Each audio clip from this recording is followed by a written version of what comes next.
Hello दोस्तों, कैसे हैं आप सब लोग। उम्मीद होगी आप सब अच्छे हैं। आज हमारा ब्लॉग का डे 3।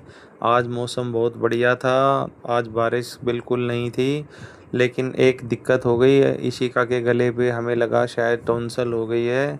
तो हमने विचार किया कि ऑफिस जाने से पहले इशिका को डॉक्टर के लेके चलते हैं। और इसी के साथ इशिका तैयार हो चुकी है अपना हेलमेट पहन के। फिर हमने अपनी बाइक निकाली और इशिका को लेके हम चल दिए हैं डॉक्टर के पास। रास्ते में फ्लाईओवर के पास भी थोड़ा जाम था। अब हम पहुंचे हैं हॉस्पिटल के पास। वहाँ पे भी हमें थोड़ा जाम मिला है, लेकिन फिर भी हम हॉस्पिटल पहुंच गए। अपनी बाइक पार्क करने के बाद मैं और ऋषिका चल दिए हैं अब डॉक्टर के पास से। डॉक्टर के पास पहुंचने के बाद हमने देखा थोड़ी भीड़ थी। वहाँ पे भी लाइन में लगने के बाद हमने टोकन लिया।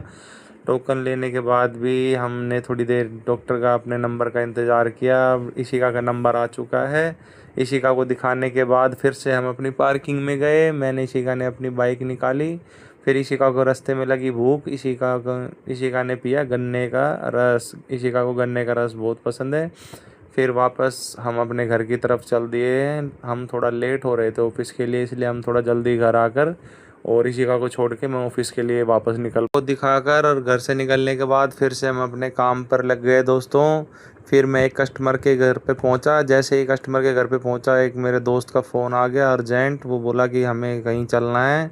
तो मैं उसके ऑफिस पहुंचा। ऑफिस पहुंचने के बाद मैं उसके ऑफिस में ऊपर गया और ऊपर जाकर उसका इंतज़ार किया। फिर मेरा दोस्त आ गया जब ऑफिस। हम दोनों एक साथ अपने निकल चुके हैं अपने काम से।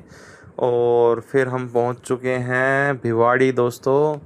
रास्ते में हमें थोड़ा सा ट्रैफिक और ख़राब रोड का सामना करना पड़ा, बिकॉज़ यहाँ पे थोड़ा ट्रक वगैरह की वजह से ट्रैफिक जाम अक्सर रहता ही है यहाँ पे। तो फिर भी जाम में फंसते फंसाते हम जैसे तैसे अपने काम पर पहुँच गए। काम ख़त्म करने के बाद हमें लगी भूख। हमने किया हल्का फुल्का खाना पीना। अपना खाना खाकर हम वापस अपने घर के लिए ऑफिस के लिए निकल चुके हैं। रास्ते में हमने कुछ पेड़ पौधे ख़रीदे हैं दोस्तों। फिर मुझे आ गई नींद। नींद से उठने के बाद मैंने देखा कि हम सीएनजी भरवा रहे हैं। सीएनजी पंप से सीएनजी भरवाने के बाद हम वापस निकल चुके हैं अपने काम से। ऑफिस पहुंचते पहुंचते दोस्तों हमें शाम हो गई थी और पेड़ों की वजह से ढंग से गाड़ी में बैठा भी नहीं जा रहा था। फिर हमने रास्ते में खाई छल्ली। छल्ली खाने के बाद फिर से हम अपने ऑफिस पहुंच गए। ऑफिस पहुंच के मैंने सारे पौधों को अच्छी तरह से बाइक पे सेट किया। और बाइक पे सेट करने के बाद हम चल दिए घर की तरफ। रास्ते में वही फिर वापस सुबह की तरह जाम और परेशानी थी, लेकिन फिर भी फाइनली हम अपने घर पहुंच गए। घर पे जाके देखा इशिका अपने ब्लॉग के लिए तैयारी कर रही थी। और इसी के साथ हमारा ब्लॉग समाप्त होता है। आज के लिए इतना ही। जय श्री श्याम।